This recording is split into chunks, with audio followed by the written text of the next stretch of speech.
about to leave. Already packing, come with me. Hello friends and enemies, welcome back to Happy for Now. It's me, Isabel, here with my I still read a lot, but I feel like I read 0 books this month. November wrap up. So I'm gonna preface this by saying I of course read a ton of books for me and for most people, and if you read 2 books, that's amazing. If you read 1 book, that's amazing. If you didn't read anything, I'm still proud of you. It's cool, guys. Like, we all read at different speeds, and obviously my October, if you watch that wrap up, I read 48 books because I went on a manga marathon, and because of that I am feeling like I didn't read anything this month at 19 books, which is obviously not the case. So yeah, let's talk about it. So I read 19 books. It was a total of, wow, you think I could, there it is. For a total of 4,696 pages. I did read a lot of short books last month, honestly, and it was nice. I enjoyed it. After my 10,000 some page month, I needed the break for my brain. I literally took the whole week of Thanksgiving off of reading. I'm not joking. I took that whole week off and did not read, and it was kind of really cathartic. Sometimes I get too obsessive with my reading, I'm not gonna lie to you. So because I only read 19 books since the mid-month wrap-up, I'm just gonna go through all the books I read and summarize them again. I'll be a little briefer on the ones that were in the mid-month, and then we will talk about my reading challenge with my mom. There'll be chapter markers down below for all of the star rating sections. So we'll start off with my 1-star reads, which I had none. I had no 1.5-star reads, and I had no 2-star reads. So we're gonna go straight into 2.5-star reads, which I had 3 of. I will also tell you what reading vlog these books are in, and links to everything will be in the description box. All right, first we have The Power of Hades by Eliza Rain and Rose Wilson. This is a Hades Persephone romance. This is book 1 in a little series. I did not like this book. I really wanted to love it. I read it for the Paranormal Romance Readathon. It was the group book. And I think the biggest struggle I had is the fact that we didn't get enough time with the couple in this book. I really wanted more time of them together, less time of them arguing. I think it had potential to be really, really good, but I just think the execution was lacking a little bit on this one. Angus is being very loud. I really, really wanted to like it because I really like Hades and Persephone's retellings, but this just did not do it for me at all. Then I read Skipping Christmas by John Grisham, which I also gave 2.5 stars to. This was part of my reading Christmas novels for the first time. So I've never really read straight Christmas novels. I read a lot of Christmas novellas and some anthology situations with authors I like, but I don't really gravitate to Christmas books. So this was me giving it a go. This was a 2.5 star. I did watch the movie since then, and I think that the movie is a much better story than the book. I think it translated into film a lot better than it ever translated as a book, if that makes sense. It was fine. I just think they were everyone was way too up in everybody else's business, to be honest with you, for me. I think that it just was okay. I don't know. I've not really read other John Grisham, so I don't have a frame of reference for his writing. I do want to read The Firm, I think it's called. It's his first courtroom thriller that was really big in the 90s, I think. So yeah, I want to read that at some point, but I just was not feeling this one, to be honest with you, at all. Then I read A Magical Christmas by Heather Graham, which I think is a interesting setup and premise. So basically this family is fighting and not getting along and just having all these issues, and they go to this mystery location that they got a flyer for, and they fall in love with each other again. The parents are on the verge of divorce. It's very much the magical power of Christmas. And then the second plot line is in the Civil War, when a family is being torn apart because some of them are fighting for the Union and some are fighting for the Confederacy. And I just I'm weird, maybe not. I don't really like Civil War setting stuff. Even if it's a B plot line, I don't like it. I'm not into it. I don't like... I think it's from living in the South, to be honest with you, because so many people in the South would be the War of Northern Aggression, and it's nah, y'all, it was shitty. My family's not from the South, but it was shitty, y'all. No, you don't get to be it was economic. No, it was not. It was about fucking human rights, and it was shitty. And it's a shitty war, and I just don't want to read about it unless I'm reading Alyssa Cole's Loyal series. That is the only time I will read Civil War books. I feel the same way about World War II, to be honest with you. Just not a wartime person, okay? I'm anti-war. That's really the answer, is I'm anti-war, and like, it's just weird. I just didn't love it. I would be interested to read some other Heather Graham, specifically her paranormal books. So, I mean, she's not an author I'm like writing off. Next, we're gonna move into my 3-star reads. A Whisper in the Dark by Jesse Elliott and KJ Sutton. So I picked this up because I had heard about it and I thought, oh, we'll give it a try. It sounds like an interesting serial. Should know better that I am not someone who's ever gonna read a full serial. Why do I keep doing this to myself? Like, I know I'm never gonna read it, but I still pick these books up. I really liked this. This is an interesting vampire story. So she wakes up the day after her 18th birthday, and her eyes are a different color. So the color of your eyes determine where you're gonna get sent as an adult. And like, she's from like the royal vampire family, and her eyes send her to the pits, like the literal worst place to get sent. So, hold on. I need to set my cup down somewhere. There we go. Okay, so they send her to like the mines to work or whatever, and it's a lot of drama. It's interesting. It like comes out about like her birth origins. Like, is she really part of the family or not? You know, stuff like that. It was good. I would continue the series, maybe if I'm like really wanting something like that, but for now I'm kind of good. Book 1 does kind of end in a cliffhanger because it's a serial, but not really. Then I read Archangel's Kiss by Nalani Singh, which I'm still sad about this rating, okay? I gave it 3 stars because it just felt like such a like a book 2 sequel that I just did not enjoy it as much as book 1.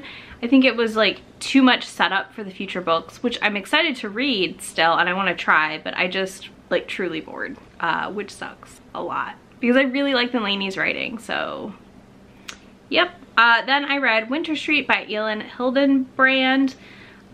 This was another, like, obviously we're still in the 3-star section. This was completely not up my alley kind of book. I appreciate what it does. I appreciate how like rich white people problems it is and like the way a lot of it unfolded. I do want to give content warnings for military service issues, cheating, and then also some talk about 9/11 that could be triggering to some people depending on what your life experience was around that event. It was interesting. Again, it's rich white people problems. They own this inn in Nantucket and they're at the verge of like selling it off, and the family's like like torn apart, kind of trying to figure their own way out. I liked the daughter's romance, but again, I just felt like some of it was meh overall. Then I read Barista and the Bear by Rebel Carter, which I gave a 3.5 out of 5. It's closer to a 4. This is a really cute novella on Kindle Unlimited. I highly recommend you check it out. I cannot wait to read more of this series. It was so fun to read. It was just a really cute fated mates story. The whole town, like the whole world, I guess, maybe, is aware of magic, and she finds out she's a witch and he's a bear shifter. And it's just really delightfully funny and goofy. You know, if you want like a quick 2-hour read, pick this up. Next, we have Mooncakes by Suzanne Walker and Wendy Yu. This was such, this is part of the 4-star group thing. So this was such a fun book, y'all. Like, this was such a good graphic novel. Y'all, they're playing at my feet while I try to film. This is great. All right, what book was I talking about? I just got really distracted by that. Okay, so Mooncakes is such a cute graphic novel that features a wolf shifter and witches. And it's just so cute. It was missing like just a little something. I think it just needed a few more pages, which is hard to do in a graphic novel, let's be real. Kind of situation. Like, it just needed a little bit more, and I would have loved it so much. So much. It would have been 5 stars. But honestly, if you're interested in Mooncakes, you definitely need to pick it up because it's well worth a read. So let's talk about Debbie Bacover's Merry and Bright, the next one in my 4-star ratings. This was so cute. So like, I know that people love her, and I guess I kind of get it now as far as the Christmas books go. I just never took the chance to read her, and it was just so stinking cute. Like, it was so cute. No, Obviously, the filthy girl I am, I did not like the lack of payoff and that it ended with just a kiss. We can forgive it. It's fine. It's a cute Christmas book. It reads like a Hallmark movie, literally, and like we know that there's a lot of crossover in that genre, obviously, of Hallmark movies and books. But you know, I'm a dirty girl. I don't like these neat, clean things. These chaste books. I'm just like, no, do it. Come on. I love that. I love when there's that chemistry, like that they're gonna bang, I guess. That's really what it comes down to. But I really, really liked it. I think it was so fun. I definitely would read another Debbie Macomber Christmas book, and who knows, I might this month. Then I read Christmas Sisters by Sarah Morgan, which surprised the heck out of me that I liked it this much. I gave it, oh yeah, that's okay. So that, honestly, the reason I'm surprised is because I remember seeing it go around. And then I know a couple people I follow did not like it, and then everybody else loved it. And I was like, oh no, what if I'm in the group that hates it? But I wasn't. I loved this book. I really enjoyed the sisterly relationship in the book. I enjoyed how it all worked. I felt the family drama was realistic because I do feel like family drama just circles a lot, and that's what happens in this book. I think they had a lot of trauma around their parents who died, and then their new mom who adopted them was just magnificent. I really just loved how much they were trying to support each other, even though they were all really bad at it. So they're all really bad at it, but they were trying so hard, and I just love how they came back together. It felt a little less like Christmas will fix us and more like we came together and had a conversation to fix us, if that makes sense. I think that's the difference here. Then I read Magic Strikes by Ilona Andrews. This is book 3 and Kate Daniels. This is a 4.5-star read. I loved this book. I loved book 3 so much. I love this series. I'm so excited about my reread as I journey through it again / finish it. It's just so good. This one is when we finally get to see Kate and Curran hook up and like come together, and I just cannot wait for more because I love their banter. I love their relationship. We're finally there. Like, I feel like I'm in the meat of this series now and not in the build up. If you haven't heard of Kate Daniels somehow, this is a series about Kate who works for a magical control agency situation, like a bounty hunter almost, in Atlanta. I guess it'd be a bounty hunter. And she gets called out on jobs to go fix things. That's the best explanation I have for you. And then Curran is the leader of the pack in Atlanta. He's a line shifter. He's great. I love him. Then I read Queen Takes Night, in a total pivot to the filthiest book I have read this year, I think, which is by Joey Sue Burkhart. I don't remember. Anyways, this book was a 4.5 as well. I think it was a little bit of a rough start, but not in like a bad way. But if you want lots of vampire sex, lots of crossing sword situations stuff happening, a very bloody sex as well, we'll say, this book is for you, y'all. This book is so good. It blew my mind. It blew my mind. I did not think it would be this good. I like could not put it down. It was so good. Then we are moving into my 5-star reads, which is Raven Song by TJ Klune. No surprise here. The more I read of the Green Creek trilogy series, the more I love it, the more they just get 5 stars. This is because, honestly, I feel like you need the context of book 1 to like fall in love with the rest of the books. You also need the context of their relationships. I can't tell you who this one is about, but I will say it is a second chance romance, and it was beautiful. I loved it. It's also heartbreaking because then I read Love Song by TJ Klune, which is a free short story on his website, and I gave this also 5 stars because it literally had me sobbing at my desk. So there's that. Next we have Yona of the Dawns volume 15 and 16, which I also gave 5 stars to. I'm not going to give you huge in-depth details on these since we're so far into the series, but basically this follows Yona, who watched her father be murdered, and she knows the murderer and goes on the run with her bodyguard Hawk, and they collect her dragon warriors along the way, and it's just really, really cute. I really love it. It's a lot about Yona finding herself and finding strength, and about her awesome little team of warriors. So then I read volume 3 of Promised Neverland. This was honestly a great continuation. I'm reading these in the Viz app. If you aren't aware of it, Shay told me about it. You should be sure to check it out. Then, so The Promised Neverland really delivers on the last 2 volumes. We're getting a lot of plot development. I'm very invested. Very, very invested. These are available on the Viz app, which is like $1.99 a month also, by the way. So you may want to check that out if you're curious about reading them. Then we have Heart Song by TJ Klune. So I have 1 more book left in Green Creek that I'm going to be getting to very, very soon. I promise. It's happening. It is happening and I cannot wait. Also, I'm just not emotionally prepared yet. Maybe like the last book I read in 2020. But Heart Song, I can't tell you anything about it. But we do kind of go back in time some and get more context around some things and jump forward. It was really, really good. The end was also heartbreaking. So there's that. Which is like part of why I'm not ready for Heart Song yet, because I am not ready for that character's story. Then the last thing we have on my 5-star reads is Queen Takes King by Joey Sue Burkhart. This one is the 2nd book in this Queen of Isidore series. I think the box set is free or all in KU. I will link it for you, don't worry. This book, y'all. This one has a dragon shifter and it's so hot. Like by the end of this book, I could not keep people's bodies straight. I literally had a minute in which I was like, wait, who's where during this? And that was a delightful thing. I'm not gonna lie to you. That was a really fun thing to have happen. And I just really, really loved this book. I think it was so delightful. I'm really excited to read book 3. These are just seriously deliciously dirty books. And sometimes that's what you want. And if that's what you want, this has it for you. But again, content warning, lots of blood. It's just so good. So, so good. Mama Happy for now, as we're calling her, or Mama Happy, is currently kicking my ass. No joke. As of recording today, I am at 286 books.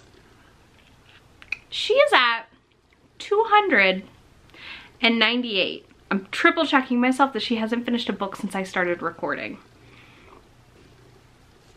So yeah, as of this recording, she's at 298 books. We had a phone conversation yesterday about how she feels bad and told me she was gonna stop reading so I could catch up. And I said, no ma'am. Absolutely not. So like my mom's so sweet. She wants me to win, but also I think she wants to kick my ass secretly because she knows I will not allow for this like gaming the system situation in which she stops reading so I can win. That is not happening at all, y'all. Like that is not going to be what happens. Absolutely not. No way. So I do have a strategy in December, and part of my strategy with this competition is for me to sneak up at the end and take her down. Put up them dukes, them reading dukes, and we're gonna go at it. So yeah, because of that, I am actually going to be reading a lot of mangas and comics this month. So I can kick her ass still. Just like slowly sneak my way there, and then on the end of the month, like I know towards the end of the month when my dad's off work for the holidays, she will not be reading as much, and that is when I will overtake her. Evil plotting is afoot. But yeah, my mom is such a gem. I love that she was like, oh, I'll just stop reading. I was like, absolutely not. So we'll see if I manage to defeat her this month. Final stats will be out beginning of January on who won. So yeah, we'll see.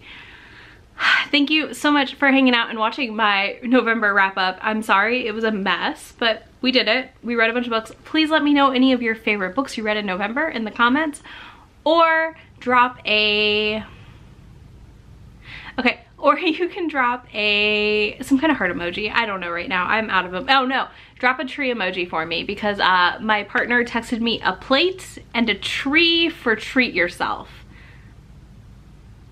And I still don't get it. So drop me a tree or a plate. They think they're very hip, but I don't know what they are. Yeah, so drop a tree or a plate in memory of their hilarious tweet. Or hilarious text to me. Yeah, so do that, and I will see you in a few days with another video. I can't wait. And what else? I think that's it. Everything is linked in the description box, including links to all of my social media, which is Instagram, Goodreads, and Twitter. You can also find links to all kinds of other fun stuff down there. And you can find links to the Romance YouTuber Discord, so please come join us and talk about romance books. If you're a viewer or a creator of RomanceTube, all are welcome. Promise you, we really don't care who comes. We just want to chat and have a place to hang out. That is not like other space. That is like a more inclusive inclusive space. It is more a one place. I guess that makes sense. I will talk to y'all soon. Bye. Really asking, we'll get away to a place where we don't know. So I've never really read.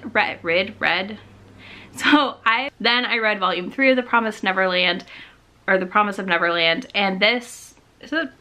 What is it? Wait, why brain?